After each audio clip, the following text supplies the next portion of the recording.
discussing this later this month.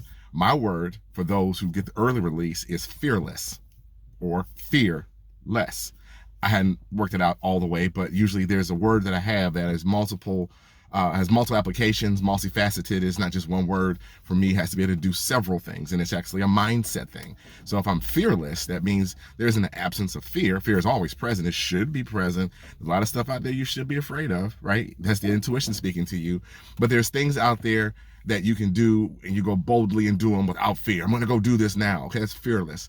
But if you fear less, there are things in your life that are holding you down. There are things in outside forces that you need to be not so concerned with anymore. Maybe it's the fear of rejection. Maybe it's the fear of people telling you no. If you're in sales, I've been told you want the no. A no is just not right now. And the more no's I can get and the faster I get to the no's, I can get to the yeses. Fear less of rejection. Fear less of people just not being prepared and ready for your opportunity, right? Fear less on your next business venture. Are you ready to make that step? You've been sitting on all the funds, all the money, all the research, but you've not taken the step. You're still sitting on the bench. In order to get off of that bench for you, you need to fear less. What are the things you're fearing, and get less of that? That's what we need to fear less of. And it usually comes down to what's going on internally. We are our own worst enemy. I've been saying this for years. I know I have the biggest battles on moving forward with my success dealing with myself.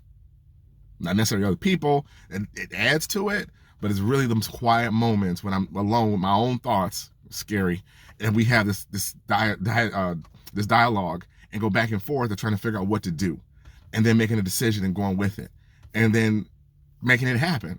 Right? I was talking to one of my youngins at my job, and youngins, I mean like 18, and we were talking about careers. So I'm always talking to them, what are you going to do next? This is not the end point for you. It's an entry point into the rest of what goes on in this building, if you so choose it. And she kept saying, well, I don't want to do it because I don't want to get stuck. I don't want to get stuck. I said, what do you mean get stuck? You 18, stuck where?